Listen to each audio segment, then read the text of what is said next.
Abra sua Bíblia, por favor, em Romanos, capítulo 6. Voltamos à nossa exposição na Epístola do Apóstolo Paulo aos Romanos. Estou muito feliz com isso.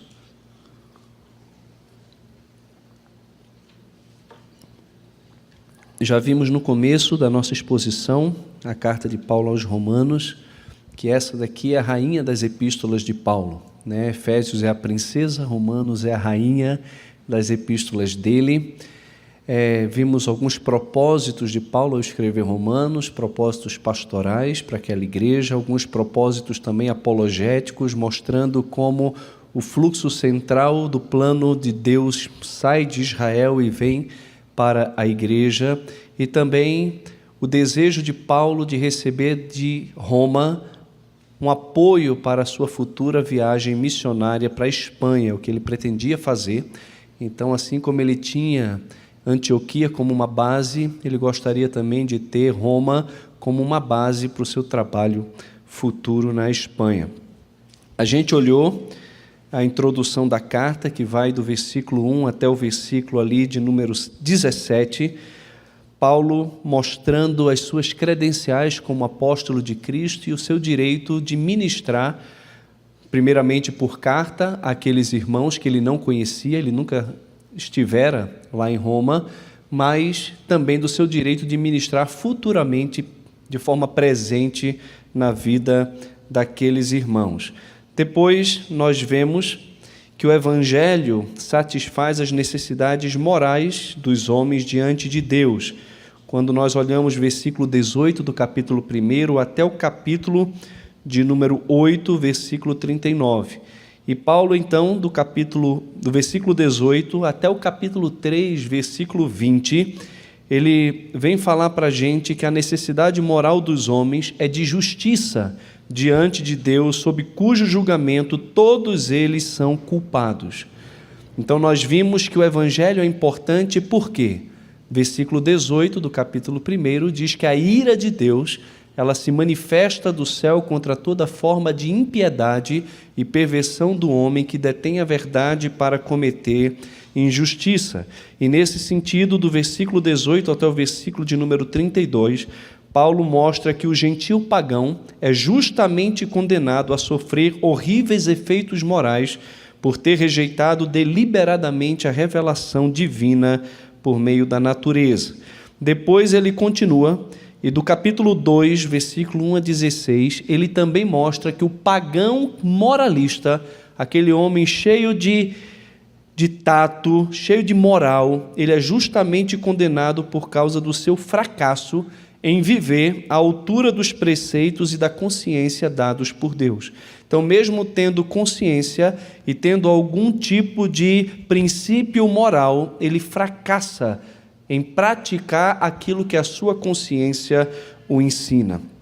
Depois, Paulo passa a falar a respeito do judeu, e como o judeu é justamente condenado por causa da sua confiança em aspectos religiosos externos que não são acompanhados por uma obediência de coração e por fé num Deus que é justo. Então a gente vê isso do capítulo 2, versículo 17, até o capítulo 3, versículo 8 de Romanos. E então, para resumir essa questão da condenação dos homens, do capítulo 3, versículo 9 até o versículo 20, o apóstolo Paulo mostra que o mundo inteiro é justamente condenado porque todos estão debaixo do pecado, conforme argumentado anteriormente e demonstrado claramente pelas Escrituras. As Escrituras provam que a depravação do homem ela é total. Capítulo 3 de Romanos, versículo 13 a 18, mostra que é evidente a depravação do homem por meio das suas palavras, é evidente a depravação do homem por meio das suas ações e é evidente em sua perspectiva, e que as tentativas humanas de superar a condenação guardando a lei estão condenadas ao fracasso. Por quê? Porque o propósito da lei não é remover o pecado, mas revelá-lo. Romanos 3, versículo 19 a 20. E então o apóstolo Paulo passa a falar sobre a necessidade do Evangelho. Romanos 3, 21 até Romanos 5, 21, o apóstolo Paulo mostra que o Evangelho satisfaz as necessidades morais dos homens por meio da imputação da justiça de Cristo recebida pela fé por todos os que creem em Jesus, que é o novo cabeça representativo da humanidade. A justificação universalmente disponível de Deus é a concessão de uma nova posição perfeita perante Deus com base na propiciação recebida pela fé de acordo com a própria lei. Então o homem é justificado pela fé. Vemos o princípio de que a justificação ocorre pela fé de acordo com a lei ilustrada na vida de Abraão. Todo o capítulo 4 vai mostrando que essa justiça, ela sempre foi pela fé e nunca por meio da lei. Paulo conclui Romanos 3, versículo 28, dizendo: concluímos, pois, que o homem é justificado pela fé, independentemente das obras da lei. E então ele passa a ilustrar como o próprio Abraão, ele foi justificado diante de Deus não por obras da lei ou por qualquer tipo de algo que ele tenha feito, mas somente por meio da fé. Abraão creu em Deus e isso lhe foi imputado como justiça. E então nós vemos os efeitos da justificação no capítulo 5 de Romanos, do versículo 1 até o versículo de número 21. Como os efeitos da justificação traz uma vida de vitória em meio a tribulações por causa da vitória representativa sobre os efeitos do pecado de Adão, realizado também por Cristo. Se por meio de Adão todos pecaram, agora por meio de Cristo todos aqueles que creem nele são vivificados. Então Jesus nos representa e ele então anula os efeitos da morte de Adão na nossa própria vida. Do versículo 1 até o versículo de número 11 de Romanos capítulo 5, nós vemos que a vida do crente é uma experiência de vitória em meio às tribulações terrenas por causa do amor de Deus evidenciado na obra de Cristo. Ele nos ama e provou o seu amor por meio da cruz. E então hoje nós entramos na quarta parte do livro, que mostra como o Evangelho satisfaz as necessidades morais dos homens por meio da santificação, pela qual Deus, por meio do Espírito Santo, torna a justiça imputada de Cristo em nós uma realidade prática na vida do crente. A justificação não é apenas uma posição legal em que nós nos encontramos pela fé, mas essa justificação que foi imputada a nós, ela torna prática a nossa vida de santidade diante de Deus. Então hoje eu queria olhar com os irmãos Romanos capítulo 6, versículos de 1 a 14, e nós vamos falar não sobre o processo da santificação que saiu no boletim, mas sobre o princípio da santificação, de que os crentes morreram para o pecado e foram vivificados com Cristo para viver por Deus, por meio dele. Para Deus, por meio dele, por meio de Jesus. Então acompanhe a leitura na sua Bíblia, Romanos capítulo 6, versículos de 1 até o versículo de número 14. A palavra do nosso Deus diz assim: que diremos, pois? Permaneceremos no pecado para que seja a graça mais abundante? De modo nenhum. Como viveremos ainda no pecado, nós que para ele morremos? Ou porventura ignorais que todos nós que fomos batizados em Cristo Jesus, fomos batizados na sua morte? Fomos, pois, sepultados com ele na morte pelo batismo, para que, como Cristo foi ressuscitado dentre os mortos pela glória do Pai, assim também andemos nós em novidade de vida. Porque se fomos unidos com ele na semelhança da sua morte, certamente o seremos também na semelhança da sua ressurreição. Sabendo isto, que Cristo que foi crucificado com ele o nosso velho homem, para que o corpo do pecado seja destruído, e não sirvamos o pecado como escravos, porquanto quem morreu está justificado do pecado. Ora, se morremos com Cristo, cremos que também com ele viveremos, sabedores de que, havendo Cristo ressuscitado dentre os mortos, já não morre. A morte já não tem domínio sobre ele, pois quanto a ter morrido, de uma vez para sempre morreu para o pecado, mas quanto a viver, vive para Deus.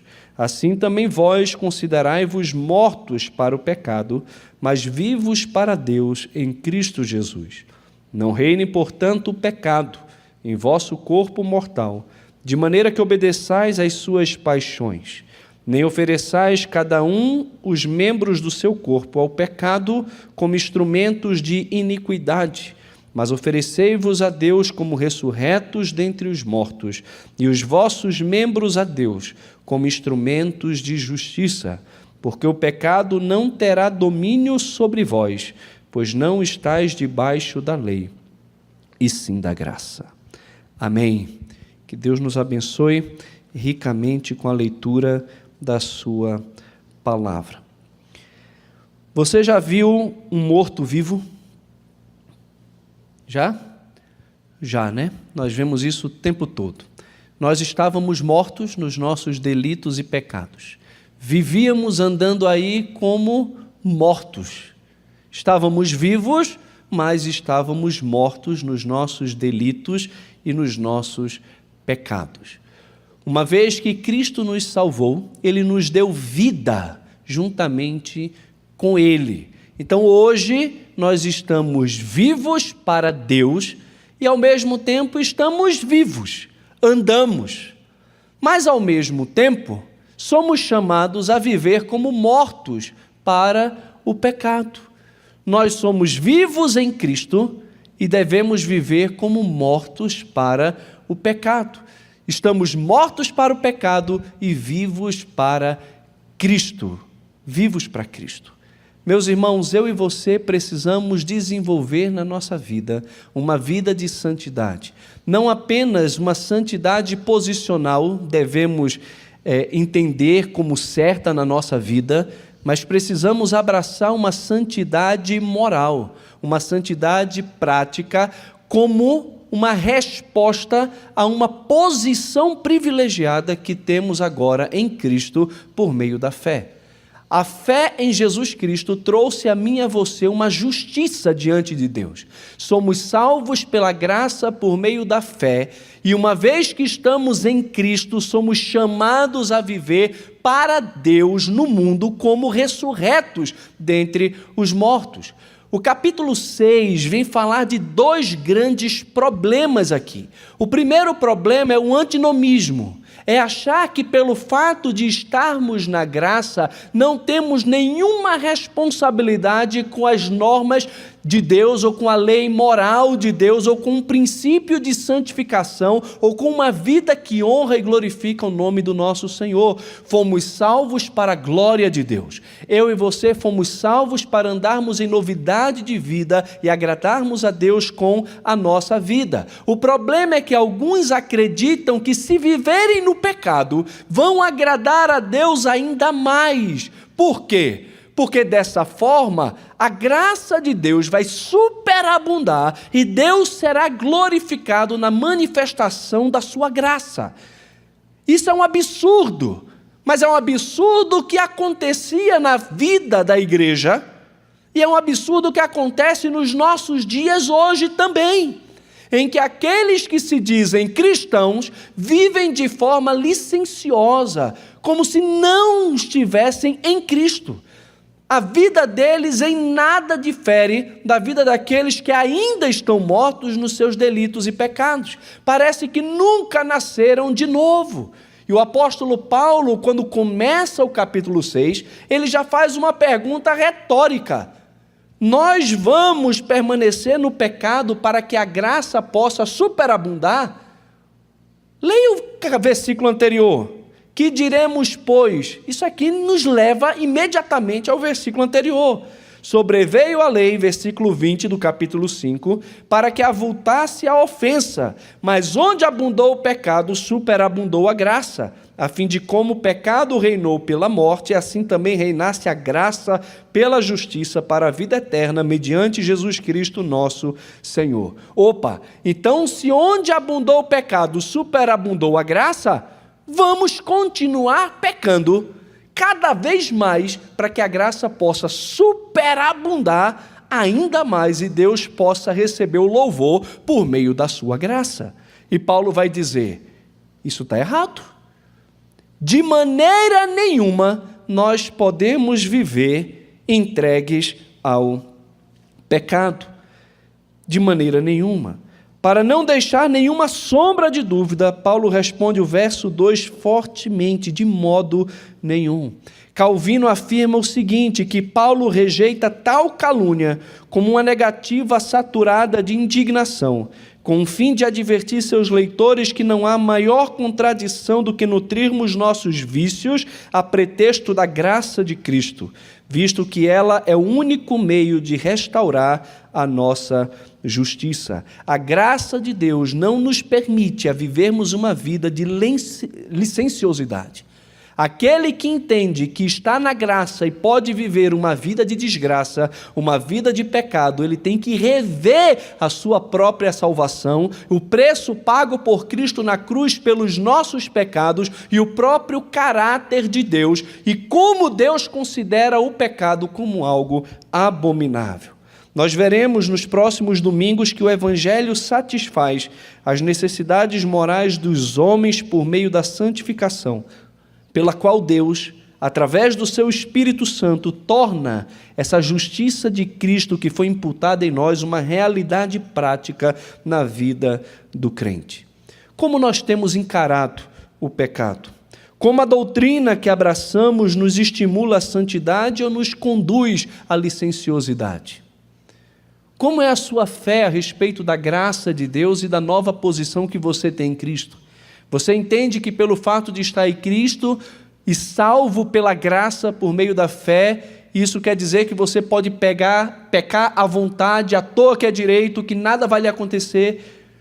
A gente tem que tomar um cuidado muito grande com a falsa doutrina da eleição, de que o homem é eleito, que ele não perde a salvação, que a salvação é pela graça por meio da fé, e tudo aí está certo, mas achar que vai viver uma vida de pecado, constante, entregue ao pecado e que está seguro, tem que tomar muito cuidado, porque essa graça que nos alcança, ela também nos transforma, ela também nos ensina.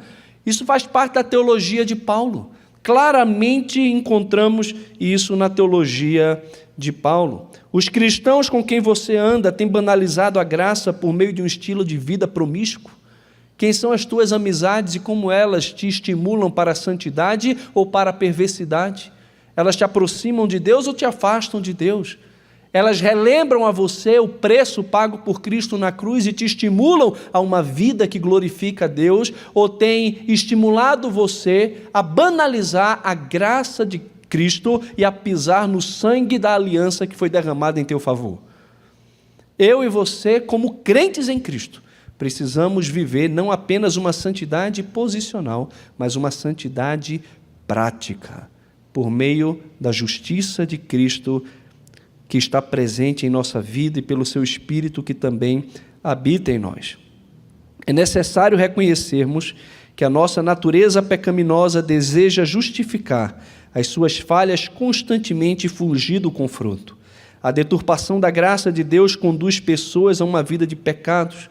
Entretanto, podemos cair agora no outro perigo, no outro extremo, e acharmos que podemos ser completamente perfeitos, cairmos no perfeccionismo e acharmos que porque morremos com Cristo, não estamos mais sujeitos agora ao pecado.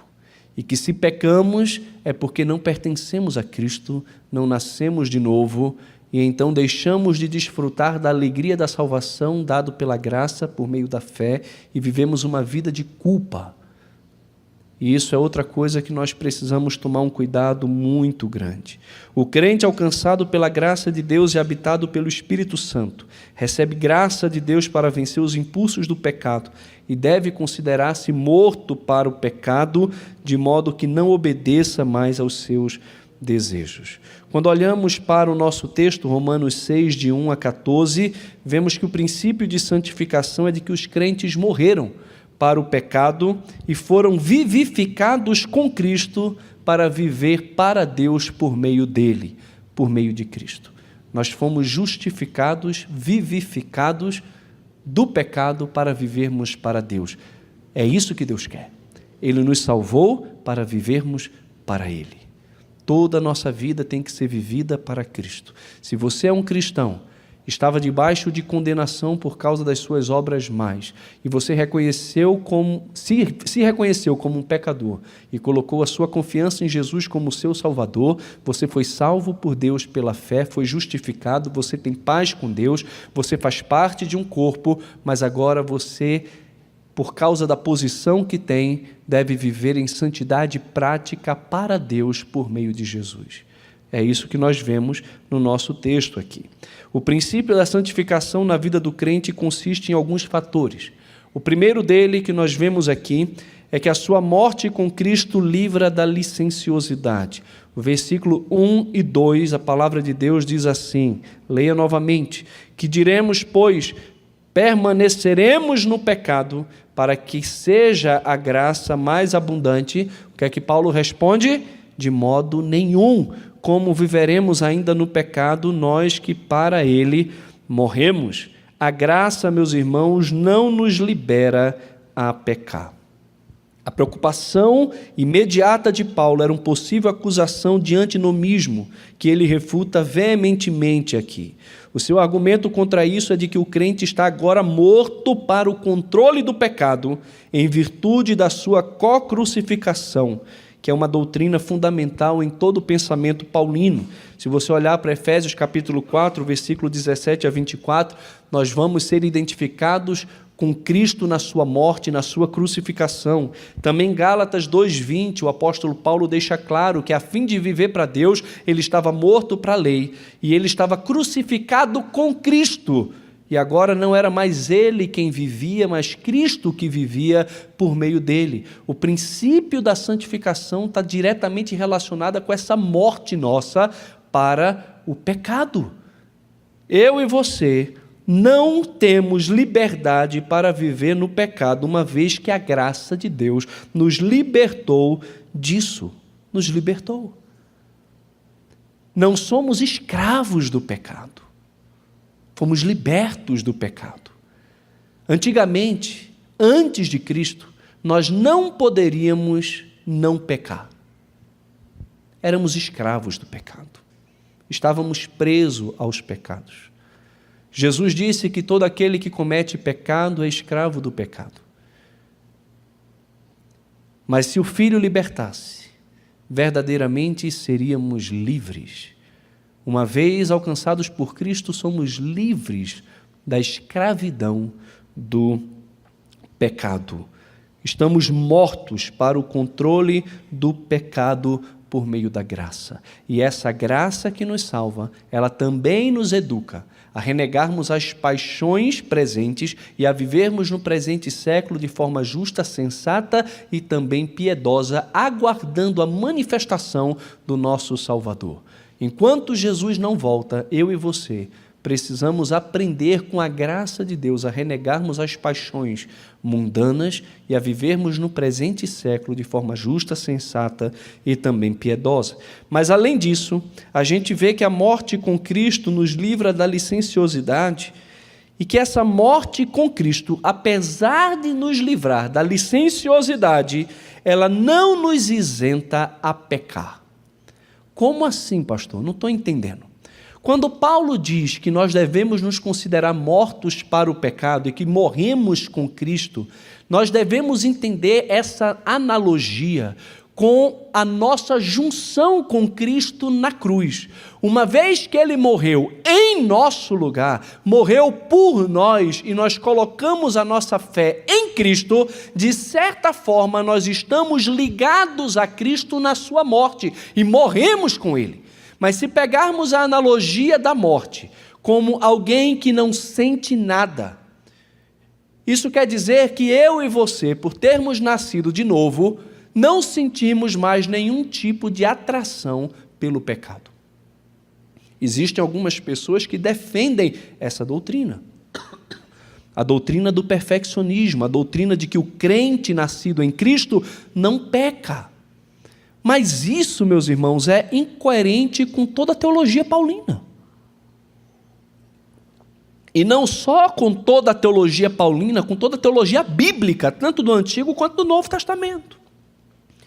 Olha para João, teologia de João, 1 João. Essas coisas vos escrevo, filhinhos, para que não pequeis. Se todavia alguém pecar, então quer dizer que é possível que os filhinhos que nasceram de novo também pequem. Ele não pode viver pecando, porque o que habita nele é a divina semente. Aquele que vive pecando, diz a palavra de Deus, nunca o viu, nem o conheceu. Não estamos falando que o crente não peca. Ele não pode viver na licenciosidade. Permanecemos no pecado, tempo presente, ação contínua, como escravos do pecado? De forma nenhuma. Por quê? Porque estamos mortos com Cristo. Olha para a cruz de Jesus e me vê com Ele lá. Eu morri com Ele. Morri. Mas essa morte minha com Cristo não me faz um homem insensível ao pecado. Nós temos várias exortações do próprio apóstolo Paulo para vivermos em santidade. Para que exortar um povo que não é tentado ao pecado a uma vida de santidade? É claro que somos. Isso é ilógico pela teologia, isso é ilógico pela nossa experiência. Todos nós aqui somos tentados o tempo todo. Tentados em pensamentos, tentados em palavras, tentados em ações, tentados em omissões, somos tentados o tempo todo.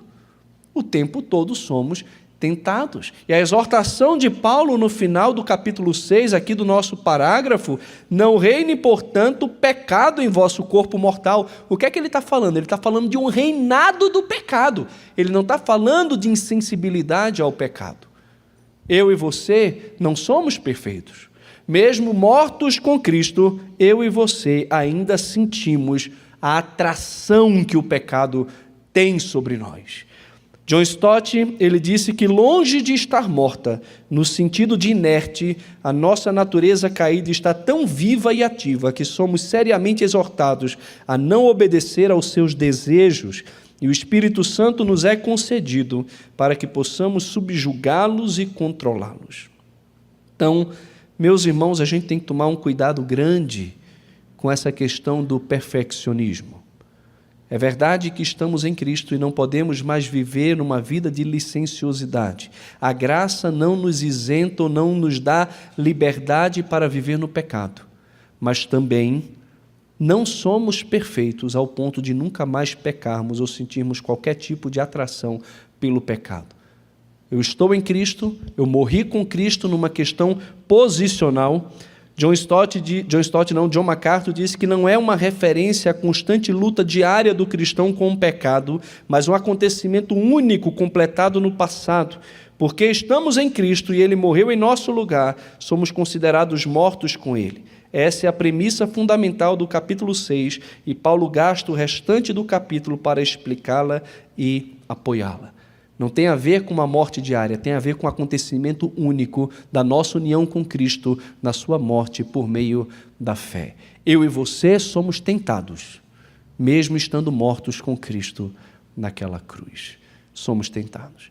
Então não ache que você é perfeito, que você está isento ao pecado. Tome muito cuidado, vigie com a forma como você caminha e vive para Deus. Então, o princípio da santificação na vida do crente consiste em alguns fatores. O primeiro dele, versículo 1 e 2, a sua morte com Cristo livra da licenciosidade. A graça não nos libera a pecar e a morte com Cristo não nos isenta de pecar. Em segundo lugar, o segundo fator, a sua ressurreição com Cristo lhe garante liberdade. Versículo 3 até 10, o apóstolo Paulo desenvolve o seu pensamento, mostrando que o crente está livre, ele está liberto do pecado por meio da ressurreição de Jesus. Mas primeiro, ele fala da realidade desse sepultamento. Versículo 3 e 4, a primeira parte diz o seguinte: ou porventura ignorais que todos nós que fomos batizados em Cristo Jesus, fomos batizados em sua morte? Fomos, pois, sepultados com ele na morte pelo batismo, para que, como Cristo foi ressuscitado dentre os mortos pela glória do Pai, assim também andemos nós em novidade de vida.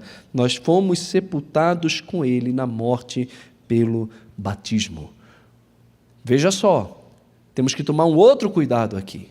Paulo deixa claro na sua teologia que o homem é salvo pela graça, pela fé, e não por nenhum tipo de obra, nem por nenhum tipo de religiosidade.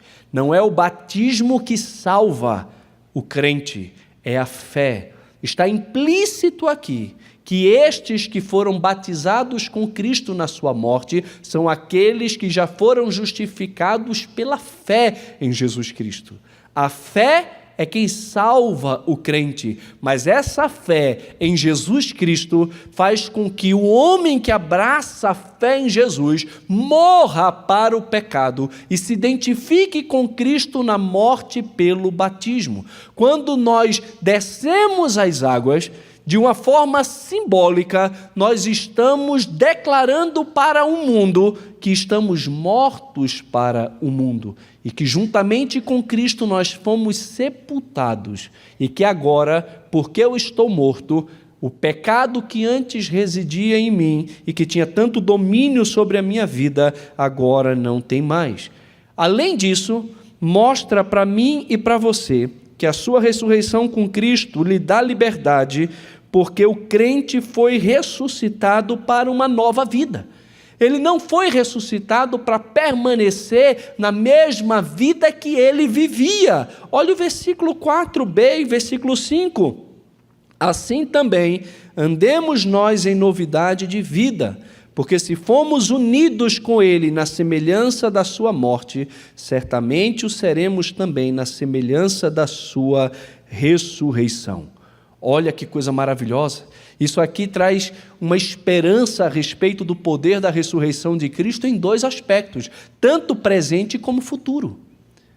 Eu e você, por estarmos mortos e termos sido ressuscitados mediante a fé no poder de Deus que levantou Jesus dentre os mortos, Colossenses capítulo 2, agora nós também temos a esperança de que um dia, da mesma forma que Jesus foi ressuscitado, fisicamente vive para sempre, nós, os que com ele fomos batizados na sua morte e ressuscitados para uma nova vida aqui, também aguardamos com expectativa a nossa própria ressurreição.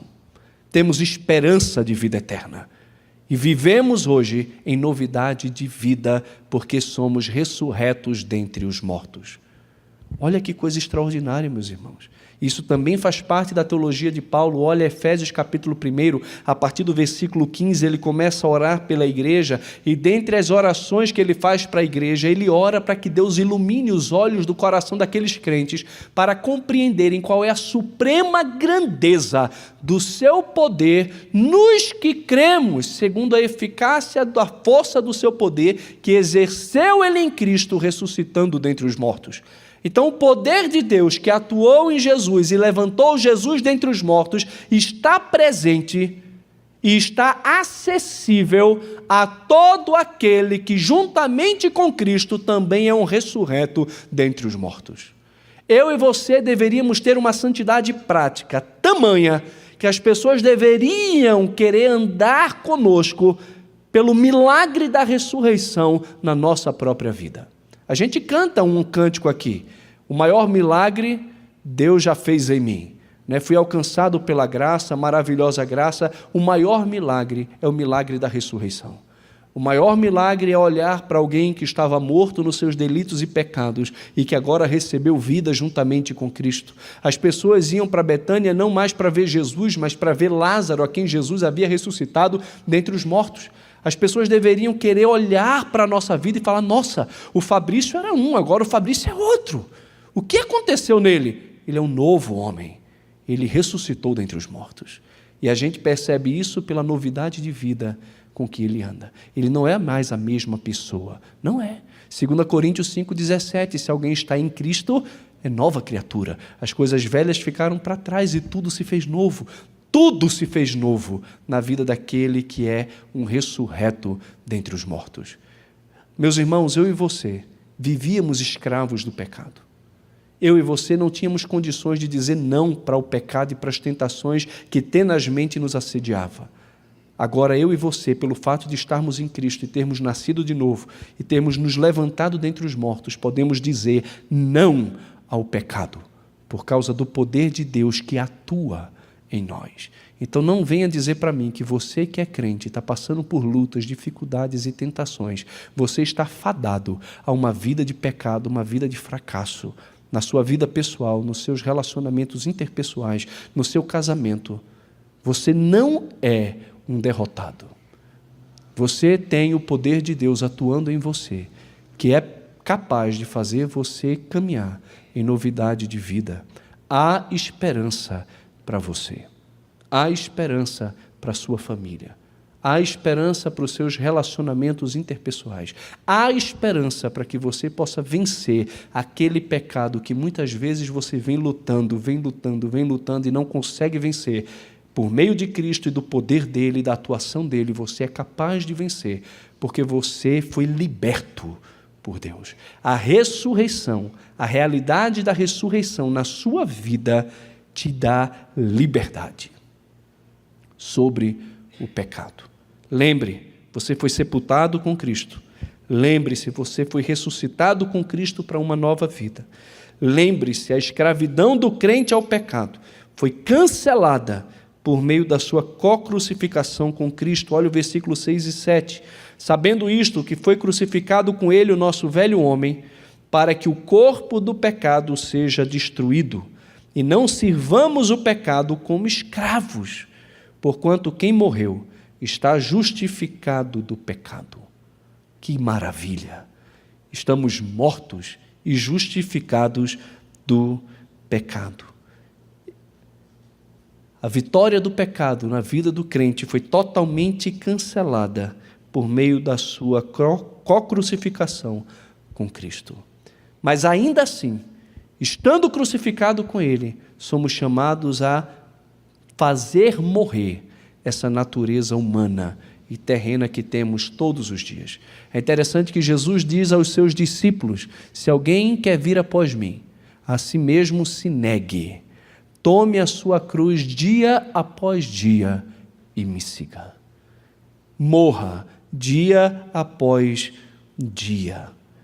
Foi crucificado com ele o nosso velho homem, para que o corpo do pecado seja destruído e não sirvamos o pecado mais como escravo.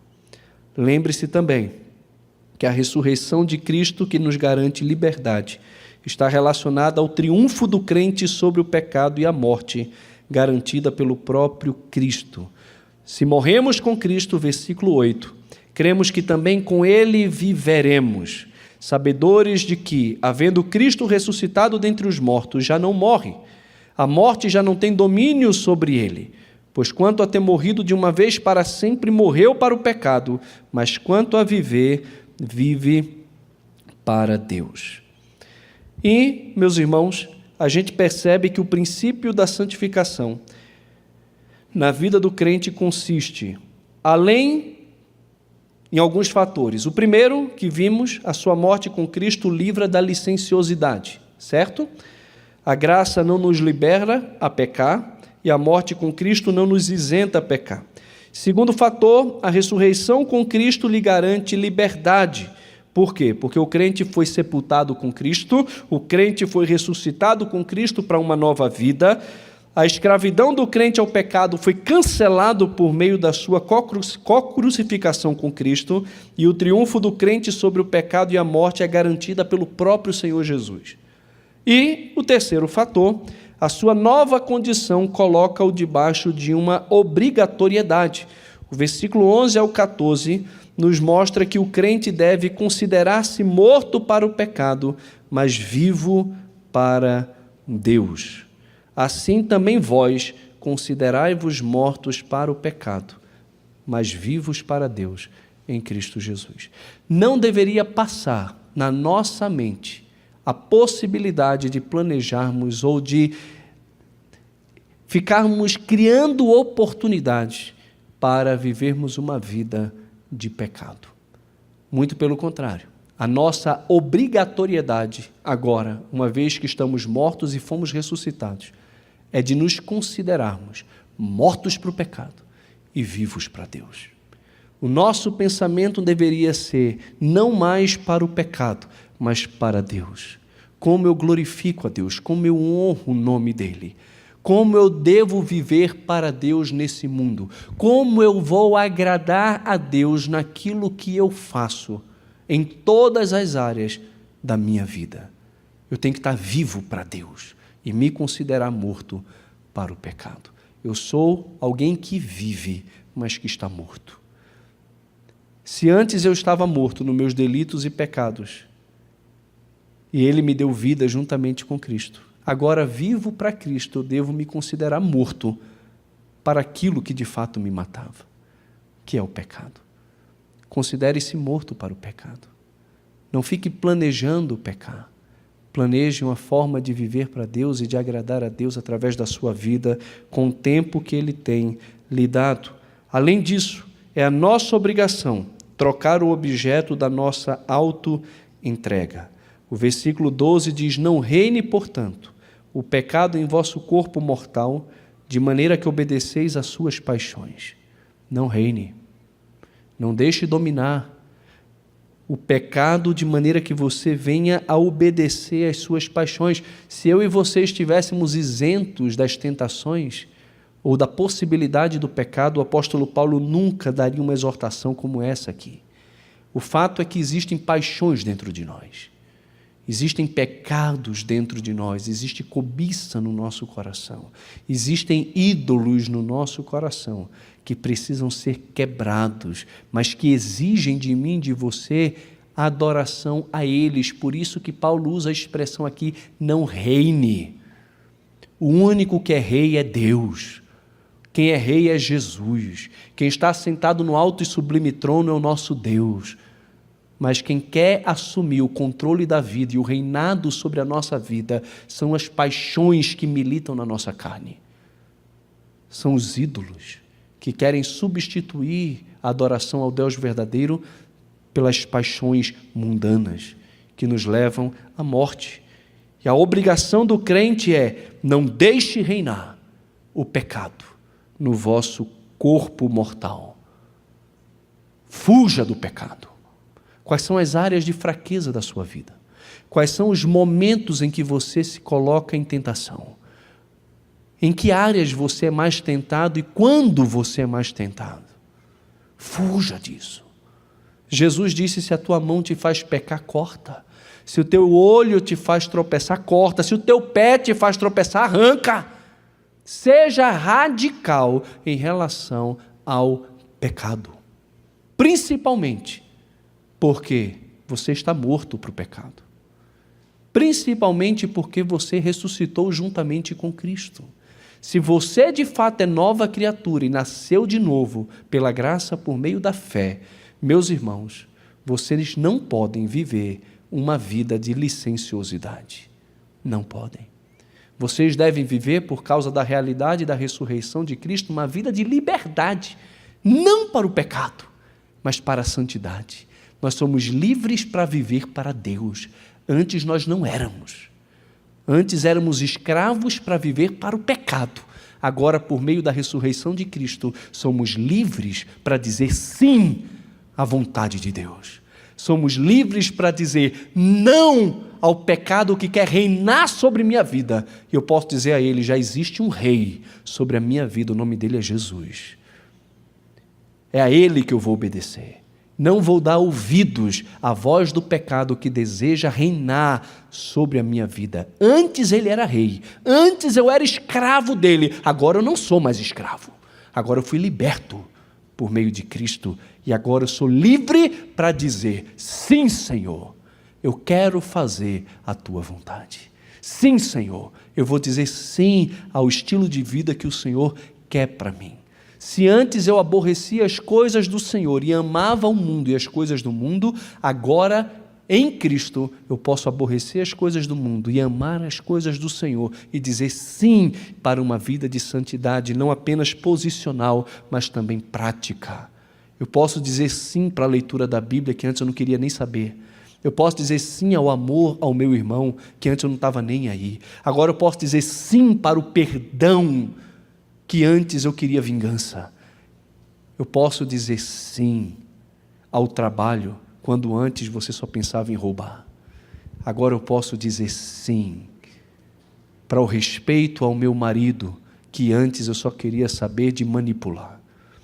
Agora em Cristo eu posso dizer sim para Deus e para a sua vontade. Que coisa extraordinária. A palavra de Deus diz para mim e para você que não devemos de forma alguma nos deixar dominar pelo pecado. Não ofereçais cada um dos membros do seu corpo ao pecado como instrumentos de iniquidade, mas oferecei-vos a Deus como quê? Ressurretos dentre os mortos. E os vossos membros a Deus como instrumentos de justiça e não de morte. Por quê? Porque o pecado não terá domínio sobre vós, porque vocês não estão mais debaixo da lei, mas vocês estão debaixo da graça. Olha como Paulo começa o capítulo e olha como ele termina o parágrafo. Vocês estão dizendo que podem continuar pecando para que a graça de Deus possa superabundar? Deixa eu te falar uma coisa, vocês agora podem viver para Deus, exatamente porque vocês estão debaixo da graça e não mais debaixo da lei. Meus irmãos, o princípio da santificação para a minha vida e para a sua vida está diretamente relacionado ao fato de que eu e você estamos mortos para o pecado e fomos sepultados com Cristo na morte pelo batismo, mas igualmente está fundamentada na ressurreição de Jesus, a qual eu e você participamos juntamente com Ele e experimentamos o poder de Deus que nos faz caminhar em novidade de vida. Qual o princípio da santificação para o crente? Está na nossa experiência com Cristo, na sua morte e na sua ressurreição. Não somos mais escravos do pecado, agora somos escravos de Deus e podemos oferecer os nossos membros como instrumentos de justiça para a sua própria virtude e glória. Que Deus em Cristo assim nos abençoe, para o louvor do seu nome. Amém.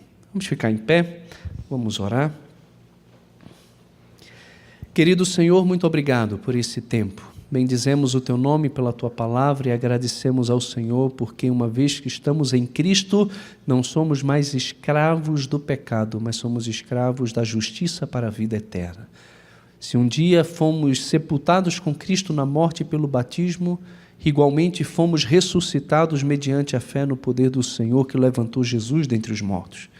Essa mesma experiência poderosa que aconteceu com Cristo também acontece conosco, e o Senhor, por meio do poder que atuou em Cristo e que atua em nós, nos faz caminhar em novidade de vida. Obrigado, Senhor, porque não estamos presos a uma vida de licenciosidade, mas por meio da morte e ressurreição com Cristo fomos livres, completamente livres para uma vida de santidade. E podemos hoje dizer sim para a Tua vontade, dizer sim para a glória do Teu nome, dizer sim, Senhor, para oferecermos os nossos membros como instrumentos de justiça.